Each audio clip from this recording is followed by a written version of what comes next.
Off top, New Jersey, the only state where it's illegal to pump your own gas. Play the music. This is the Domonique Foxworth Show.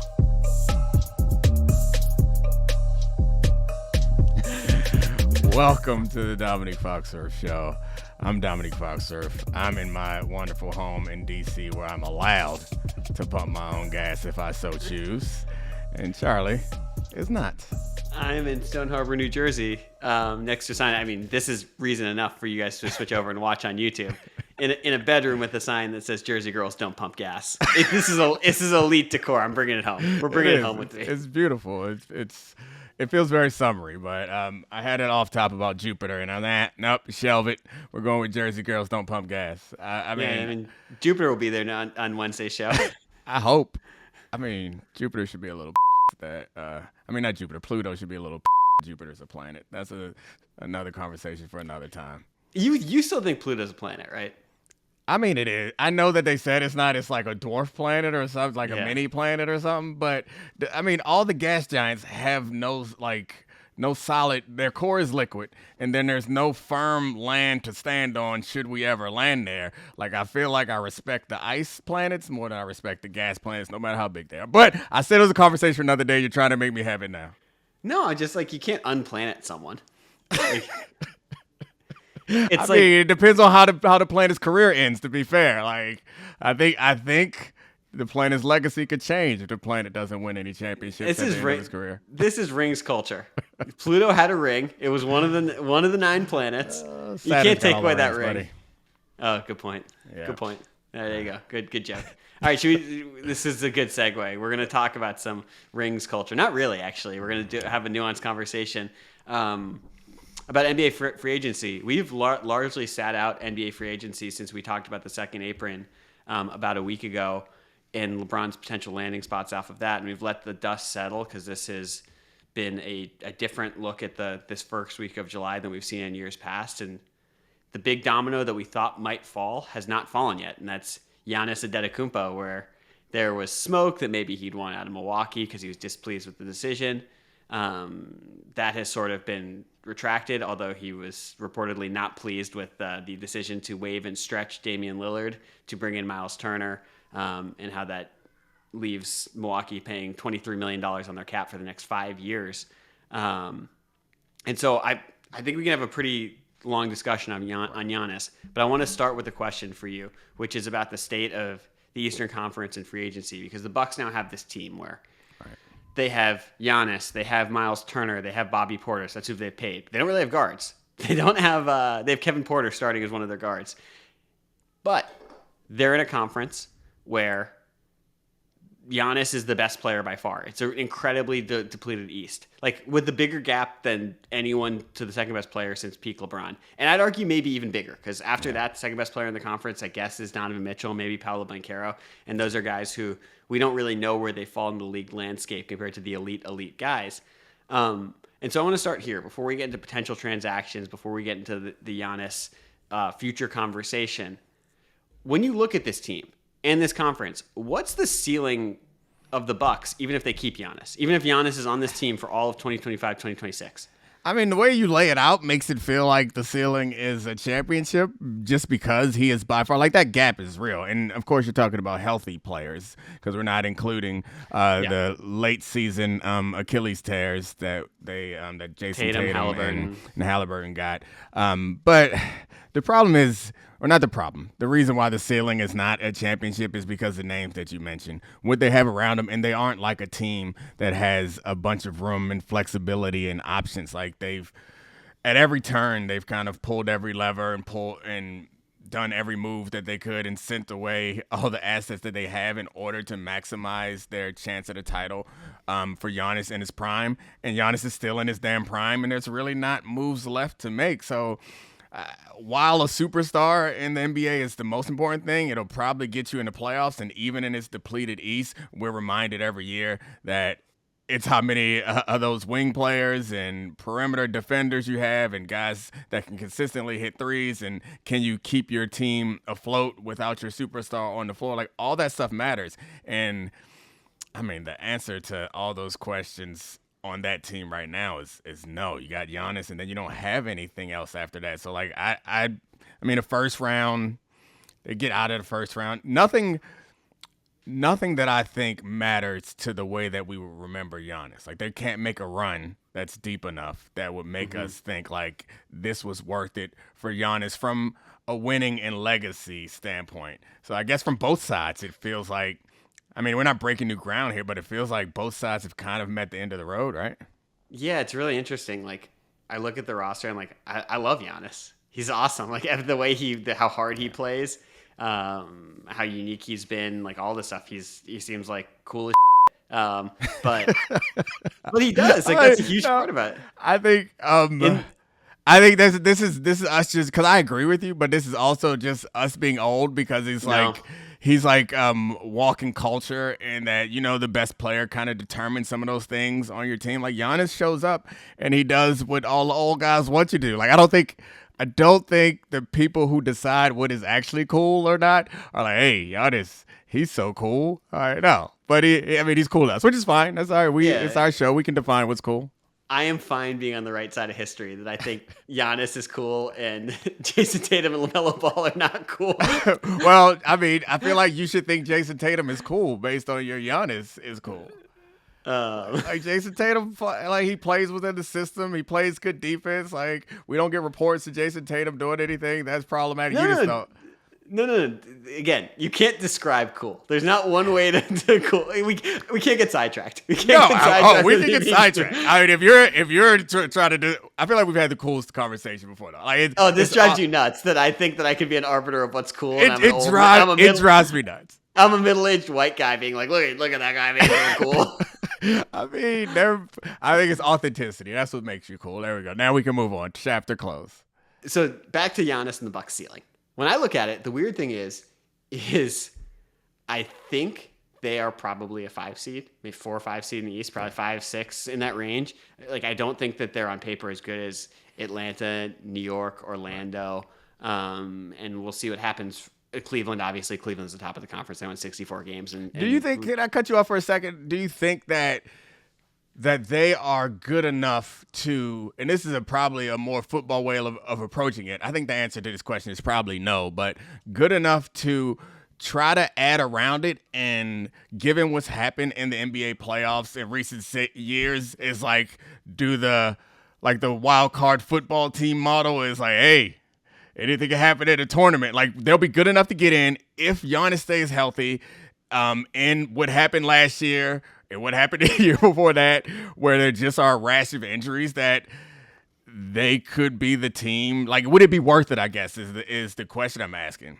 That's you read my mind. Because as a 5 or 6 seed team, it's like, okay, everything breaks right. They're completely healthy. They totally gel. They figure out a way to add a buyout guard, or someone's willing to take something there. It's like, could they make the NBA Finals in the Eastern Conference? I would not write that off. Yeah. Just to get spanked by the West. I can't. It would need something historic of people getting injured in late rounds all throughout the Western Conference. And now I'm writing off the Bucks of making moves. But the reason you're saying, could they add around the fringes? That's a really interesting question, because in this whole Bucks thing, like, okay, we're going to get into all the fact that Giannis didn't want to be the bad guy and ask out. The Bucks haven't wanted to break up this relationship. It's this weird thing where it's like, you love the person, should you let him go? Where are we in this? Like, we're going to couples therapy, but nothing's working type of thing. But the add around the fringes, you actually just tapped into what the Bucks have made mistakes on since 2017. And I'm going all the way back to 2017 because I think this is really illustrative of the fact that, like, they have been run in a large way similar to the first run of LeBron with the Cavaliers. Not to that extreme, but in a way like that, because they have tried to make swings assuming that Giannis could leave and wouldn't be loyal, but he hasn't indicated any of that. And so they've managed the team that way, despite the fact that Giannis in many ways has acted like a Steph or a Duncan. He hasn't held the metaphorical gun of loyalty to their head. And like we can run through some of the big moves that have happened. I want you to run through the big moves, but I guess, and maybe this is because I remember those trades and decisions through the prism of, but Giannis might leave. But I don't ever remember any of those decisions, even up until the most recent risky decision with Dame. Like, I don't ever remember any of those decisions being like, damn, this is stupid. This is risky. Like, and so maybe go back through it and maybe it'll jog my memory. So the first one was in 2017. I go back to that year because that was the year that they got Malcolm Brogdon, who won Rookie of the Year. And within a couple years, they had to make the decision because he was not a first-round pick between Eric Bledsoe and Malcolm Brogdon. And they chose Bledsoe over Brogdon. Brogdon went to Indiana, and obviously the foot injuries ended his career after an awesome final year in Boston. He's been on Washington, and he's still in the league, but he hasn't been as effective a player. They chose Bledsoe over Brogdon at the time. Everyone's like, whoa. Like, I get the upside with Bledsoe's athleticism. Brogdon, his last year in Milwaukee, shot 50, 40, 90 from the field and was like a perfect person because of his shooting to put around Giannis. Mm-hmm. They let him walk. That is the catalyst that leads to the Drew Holiday trade, where they trade 4 first-round picks for Drew Holiday in a move that, like, yes, they won the title after that in 2021. And I was looking back at old articles about it, and you're never going to have me crushing a Drew Holiday move because he was so good for that team in moments that mattered, and they won a title. But also, there were people that were like, whoa, the Bucks just gave up all of their assets. They aren't going to have picks for 7 years to trade for Drew Holiday. But, I mean, I'm with you. I understand that. Yeah. And this is a process versus results conversation, which I find very interesting and important. However, it's kind of because, like, process over results is something you say to sound smart when things go wrong, but you had the right process. Mm-hmm. Results over results. They got a belt. They got not an Intercontinental belt. They got the World Championship belt as a result of that trade. So I know you don't disagree, but it's hard to be critical of a move. I don't give a damn how many picks I got to send. If the result of it is the player I receive is going to obviously be one of the deciding factors in us winning a championship, then thank you.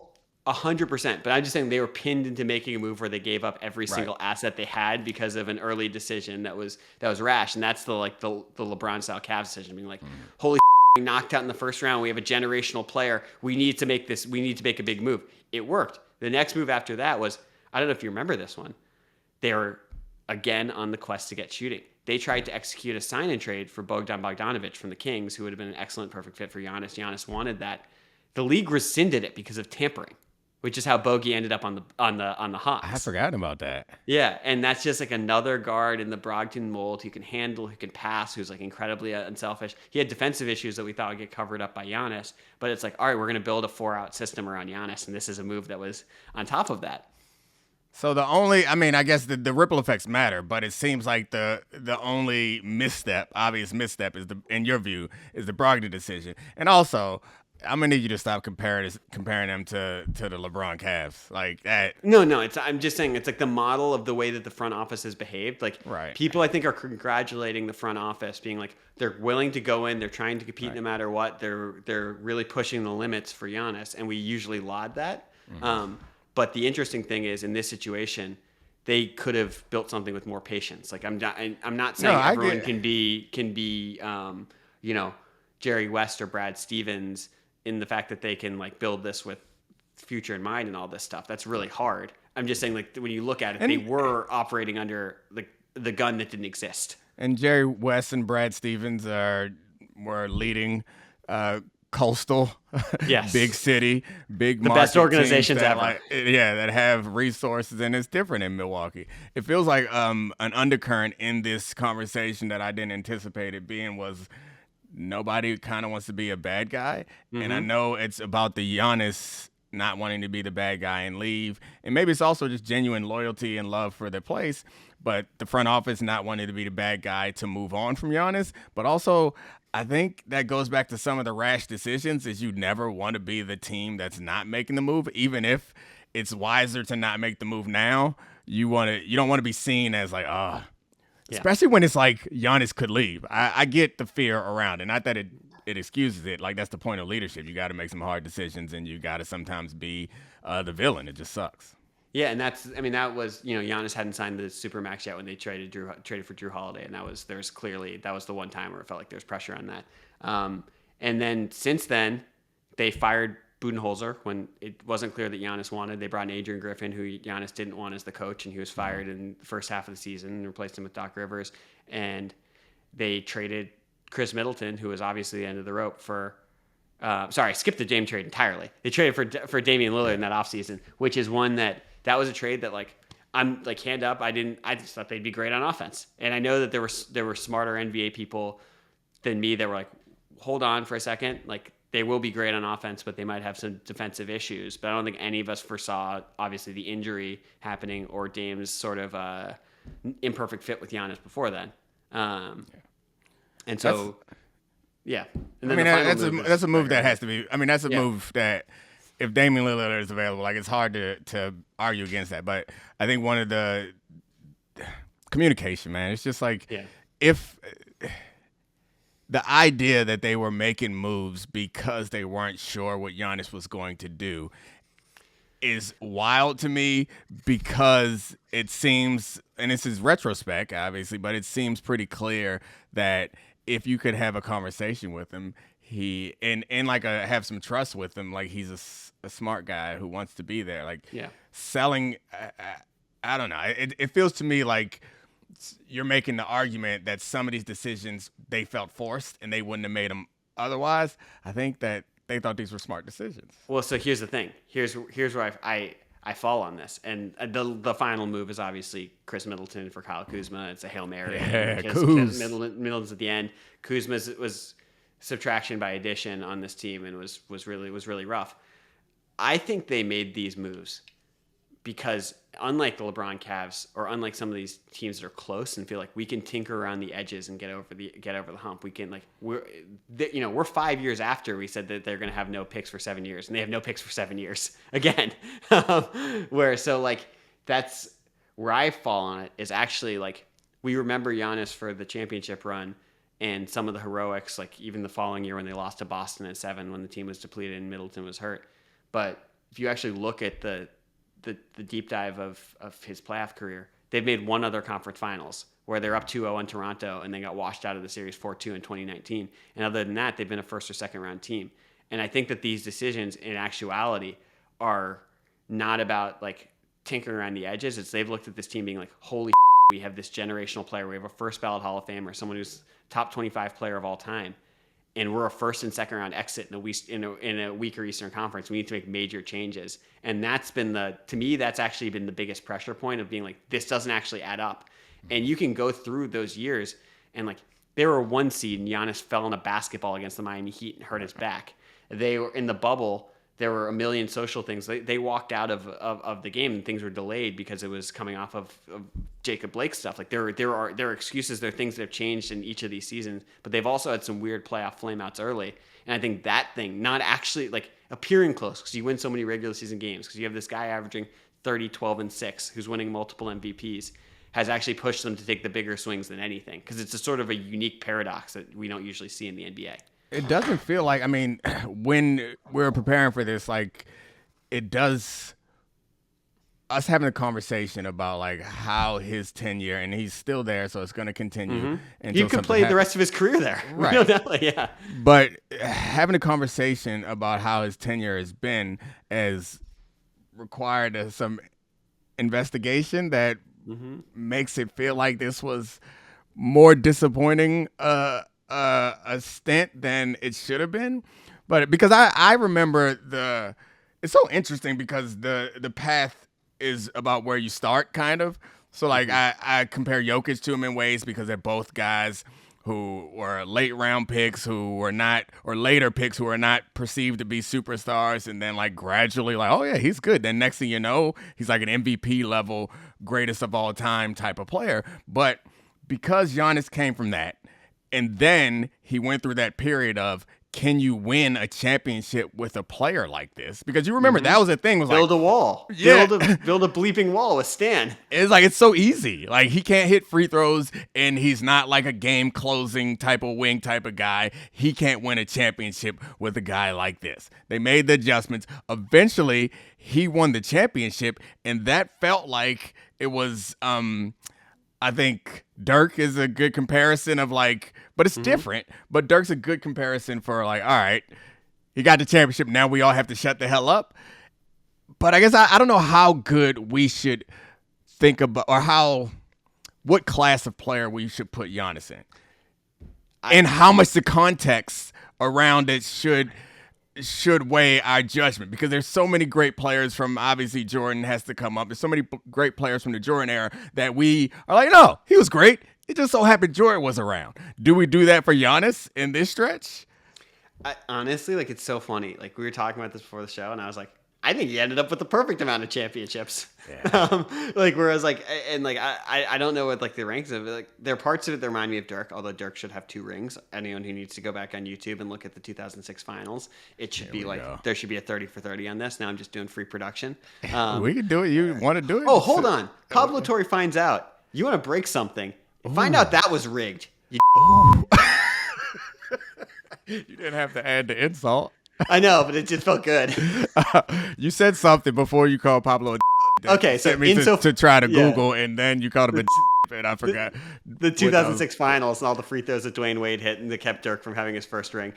Insofar as a Peabody's concerned, that would get you one, Mr. Murrow. Insofar. Oh gosh.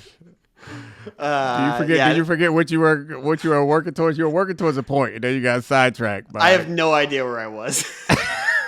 Oh, sorry. Dirk is the perfect amount of rings. Oh, and the reason is I was looking back at the stuff, and like, Giannis is the perfect amount of rings. And I was looking back at the stuff, and I really, he was really good ahead of time, but I don't really think windows opened until 2019, but really 2020. Even in 2019, we assumed the Warriors were going to win before the Clay and Durant injuries, and it felt like the league knew that as well. And you had Heat, Cavs, Warriors as this insurmountable thing that was unique to the 2010s.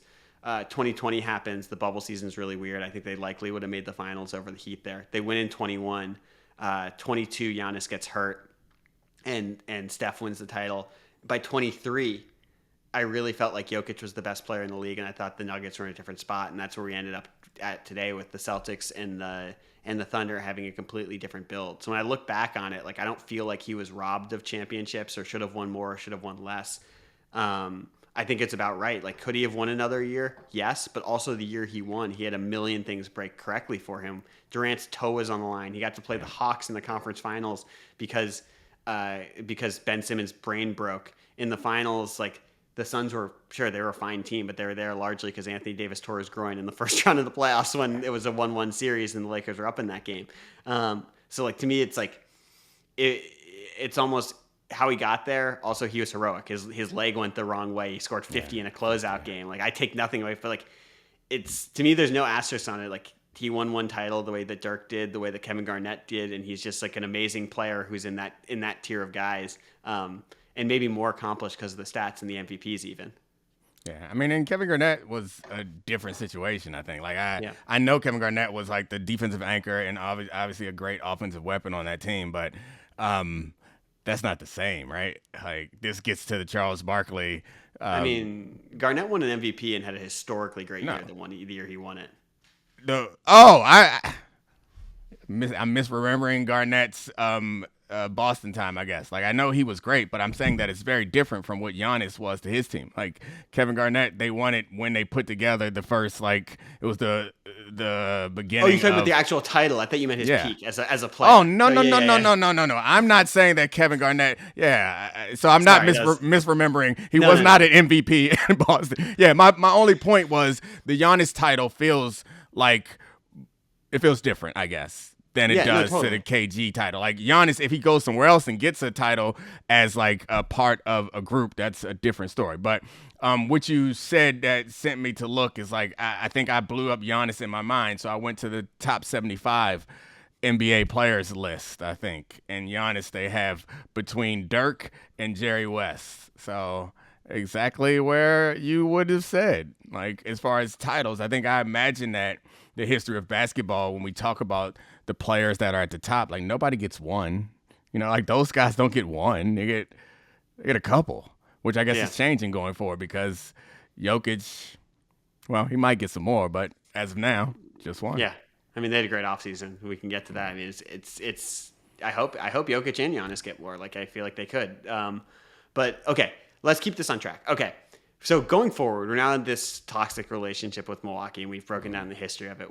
And I shouldn't say it's toxic because it actually seems somewhat pleasant, toxic, but it's toxic for us on the outside of the way we view it as like, guys, for the love of God, please end this thing. And Giannis is really connected to that community. The team's connected to Giannis, and I don't think they'll trade him unless he asks out because you don't do that to your superstars. You don't, and maybe that's silly because it's not like Milwaukee's going to lose free agents because they traded Giannis. Like, it's not like it disrespected them. But should Milwaukee, and I'm asking you this, and seriously, like you've been on both sides of this in these things, should Milwaukee be willing to be the bad guy and trade Giannis even if he doesn't ask out? Just for the health of the organization, for what we just talked about of where you're at with this stuff.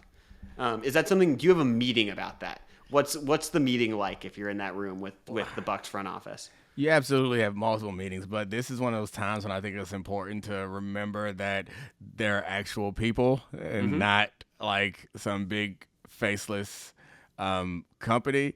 I don't want to be the one. I don't want to be the owner. I don't want to be the general manager.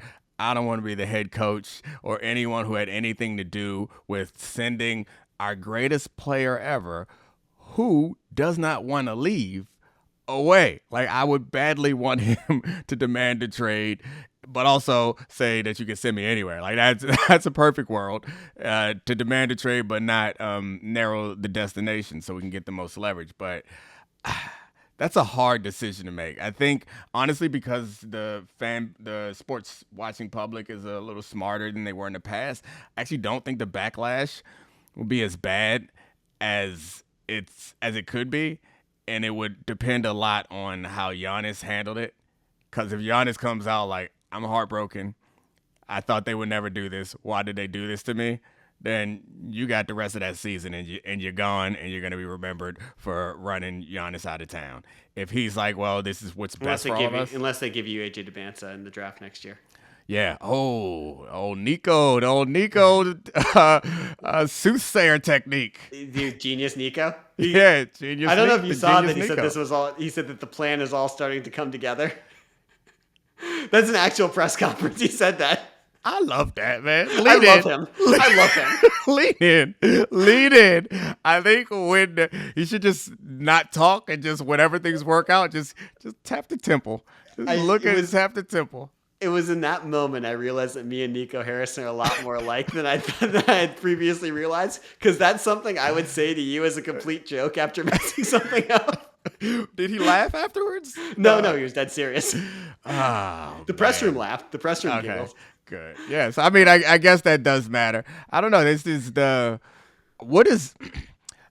I would wonder about the value of keeping him there. And then this gets a little sports businessy, more about the money than about the championship.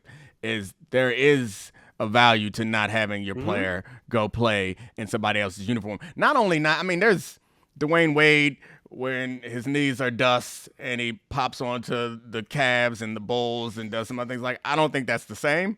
It's not. Giannis is still in his prime.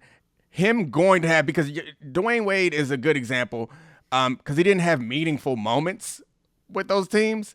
Giannis, wherever he goes, most likely is a team that feels like they're close. He's going to have meaningful playoff moments. And it's almost worth it just to not let him do that elsewhere. Like, it feels like you're losing something. Yeah, no. I mean, there's a legitimate, like, look, we just talked. I'm not going to circle back to the Mavs on everything. There was legitimate, like, hullabaloo and scuttlebutt amongst fans being like, oh my God, is Dallas ever going to be able to regain the trust of your fan base? Like, immediately. Is this team going to have to move to Vegas? Is this what the Adelsons had wanted all along?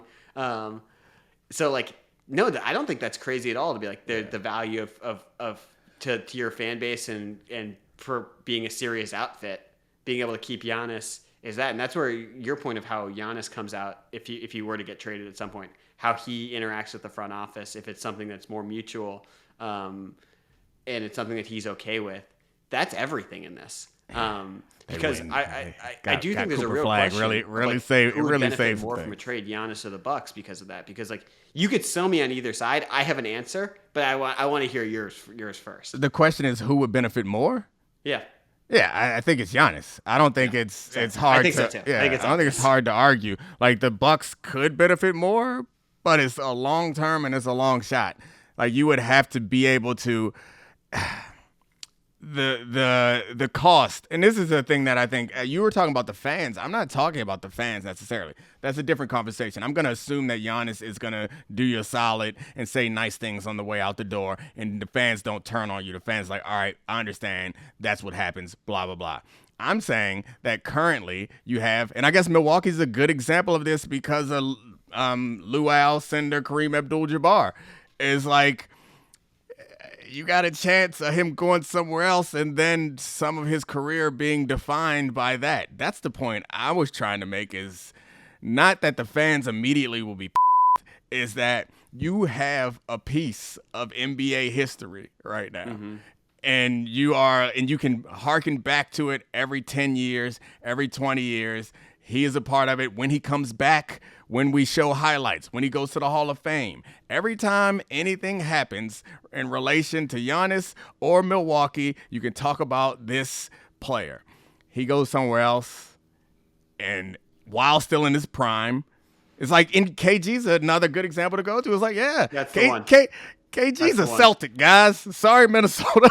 He had his best years in Minnesota, but he won one title in Boston, and that man always got on green and hanging out with Paul Pierce all the time. And that's the thing that it's Paul Pierce's handler. It's amazing. He does an incredible service. KG is hilarious, man. Did you see that video of Paul Pierce, by the way, where he was asking about who he was better scorer than? I saw it, yeah. And I can't help but love Paul Pierce. Yeah. He was everyone.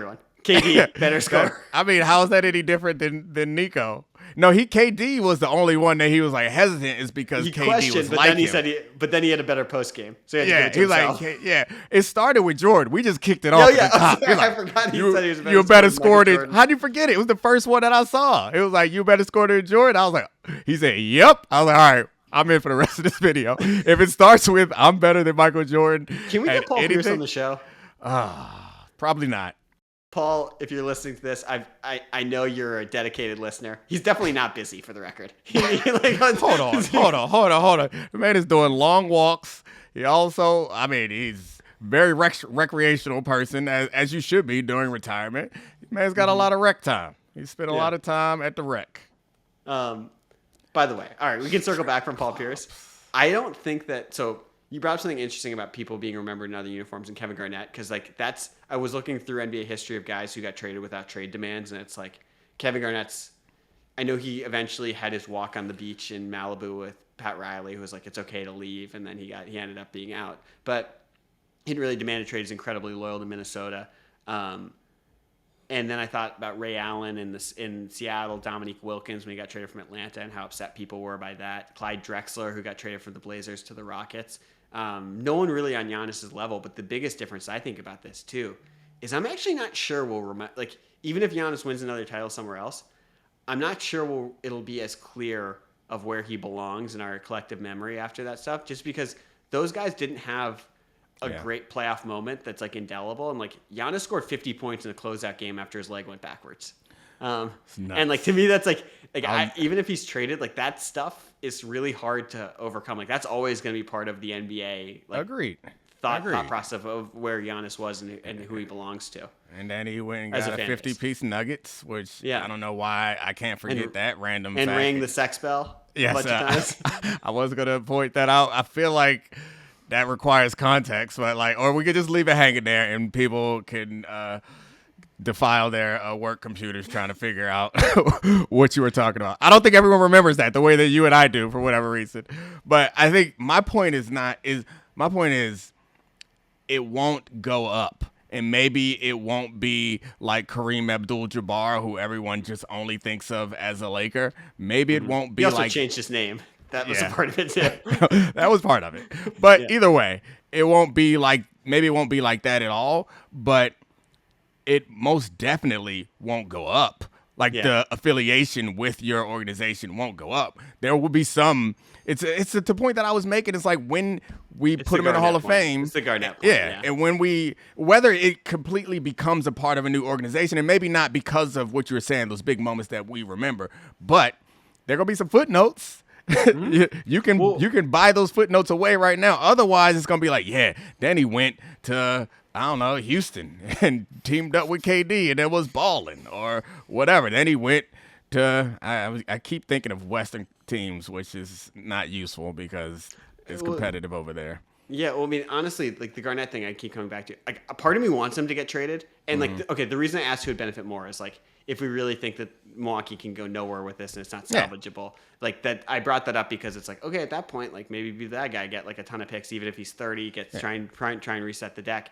But the part of the reason I want him to get traded and the reason I keep like dancing around it is like I want the KG run. I want like he's a hyper competitor, like and not fake, like genuine competitor, and I want to see him on that stage again. I want to see him fighting for a title. What part of Jokic you, like you said, part of you wants that? I don't know what part of you, you're not a Bucks fan. What part of you wants him to stay in Milwaukee? Part of you wants him to stay there and just because like the loyalty stuff and not go to any meaningful playoff games? Well, I also feel like it's like an NBA sickness for me to be like, this guy's saying he doesn't want to demand a trade. I really want him to demand a trade. That's leaning into the worst impulses of an NBA fan who's like, it's like ignoring the fact that it's cool to see someone play in one jersey his whole career. And like, if he wants to play there and have like I think in his mind, he wanted to have a Duncan or Curry type legacy there. It hasn't totally worked out with the championships. Because of certain, but he is that to them. Like he is that to them. It's like, and that's when I take a pause and I'm like, should I really be rooting for this guy to demand a trade? Like what? That's silly. Like that's me getting to NBA Twitter. Yeah, I mean, I guess you're right. He's so good, man. Yeah, and they're so screwed. The $23 million a year to Dame and like no assets and no picks going forward. The idea that I don't know what if he stays there, I like to put random probabilities on things that are just pulled directly out of my but like if he stays there for the rest of his career, what are the chances that he makes it back to a conference final, like percentage wise? I mean, 63%. And so you're saying like even after he's no longer impactful, they put something together. I mean, it could happen this year with the East. Well, but like win the title. Well, I think conference competitive in the conference championship is enough for me. Like I would like if you told the Bucks that, I think they could sign him. That every year, or I mean, I guess it's not every year, but over the course of the next 4 years, we got a 60% chance to get to at least the conference finals. No, I meant 60% chance to make it to one conference finals. Right, I know. That's what I'm saying. Over the next 4 years, we got a not 63% chance every year. That's tough. But I if that's the case, I would have said it's much lower than that, which is what would push me to say, because if we're saying his prime, he's got 3 or 4 more years left in his prime.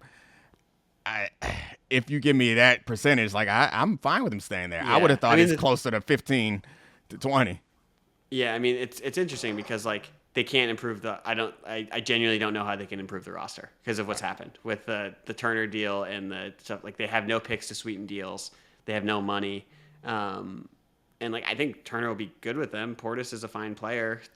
But like it's just they are what they are. And we've seen him with a perfect cast. In 2019, they were number 1 in net rating. Giannis struggled against the Toronto Wall. They lost in the conference finals. 2020, they're number 1 in the net rating, and he gets locked up by Bam. And I'm not saying this is like he averaged 22 points a game, and Milwaukee lost 4-1 in that bubble series. Oof. 2023, they were the number 1 seed again. They lost 4-1 to Miami. That was the back series. But we've seen these erratic up and downs with injuries and other things going on. But like the range of outcomes is really wide with this. And they can't even play their 3 best players together moving forward. This is a very different roster than when they had a closer to peak Middleton and Holiday on this team. So, like, I don't know. Is there a team that you'd want to see him get traded for? I mean, like, there are ones that have been bantered about. Like, Atlanta has been expertly run and could trade a bunch of picks, including Milwaukee's picks, back to them. And Jalen Johnson is an excellent player, or maybe build a deal even without him. Houston has loaded up and has like 10 good players and could pair him with KD and Amen Thompson. I mean, we've long heard like, why not the Knicks or the Nets type of thing. I mean, the Nets they probably fucked that one up when they drafted 4 guards and used their cap space the way they did. But like, is there one of those that stands out to you as something you'd want to see? I mean, if we're staying on the East, I know you brought up Houston. I would love Houston, but I mean, we don't need any more power in the West. Like, I would love to see somebody on the East turn into more of a realistic competitor, which means not the Knicks. Like, I love to see them on the Knicks, but the Knicks, I feel like, are the only team left that in the East that we're like, all right, we know for sure that this team is at least pretty good. Like, I'm looking, it's like the Raptors know, the Nets know, 76ers know. I guess the Pistons would be adding into the Pistons would be fun. The Cavs, I don't think it works. Obviously, they would make it work if it became available, but the Cavs are a real contender. I don't want to send them to another real contender. So I feel like maybe it's the Pistons. It could make the Pistons a real contender. There's nobody else that I think Orlando's made their moves. Atlanta. Oh, yeah. I mean, but then your man's. He'd be good with Trae Young. Trae Young's an incredible passer. I know. Yeah. However, I know how you feel about Trae Young as a defender and generally as a winning basketball player. So but Trae Young's another paradox because he's also like randomly like a playoff killer at times. That's fair. That is fair. Like, he does turn into Dame Lillard. Oh man, Trae Young, one of the best celebrations in modern sports. If you hit a shot in the Garden and go ice tray on him, I don't know who beats that. Okay, so we've had all these talks about super teams being gone, and we've seen Houston position themselves. Better than night. By the way, we can keep it moving. But I just want you to know, it's definitely ice is better than night. Night's really overrated. Yeah. I don't know. Olympic. That's exactly way to go. Way to cut it off before you got embarrassed because Olympic night was great. Rest of the nights. You had all these people putting down their espresso and croissant, being like sacre bleu, Steph nighted us. It was the best. That's exactly what Carmelo was saying when him and his son were jumping on the floor. Sacre bleu. What does that even mean? I've heard it as like French throwaway words, but I don't actually know what it means. I don't know. It means holy shit. Oh, really? I mean, I assume it's something similar to that. Oh, okay. Same intonation. But no, I mean, like, I got to ask one other thing. So, like, we've talked about the death of the super team era with the apron.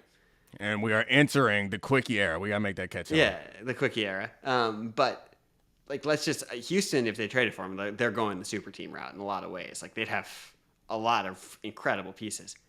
Oklahoma City could just trade for him. They could put together an overwhelming offer. And then it's like, we're back. Then for a couple years. Your man Adam Silver, you're going to be calling on Adam Silver to veto it. I know you, and you're gonna say your friend Adam, and you're gonna call him scared or something, or then you're gonna hype up David Stern, rest in peace, and say David Stern would have never let the league get this lopsided or something like that. I mean, the thing about that though is like, yes, I would do that just to troll you and your good friend Adam, but also like Oklahoma City could make the best offer if they wanted to at any point. Like it's like an offer that would be largely fair for a 30-year-old player who can't shoot. That trade would make me so happy the day it happened. And I know exactly what happened. Is I would think it was so cool and it'd be so fun, and then I would have to paint myself into the corner where I have to defend that trade as they rip through the entire league for the whole season. Trade, not a signing. It's a trade, not a signing. It's a trade, not a signing. No, but I just mean that I would just have to pretend like I liked it as they ripped through the whole league and won the title without any defense.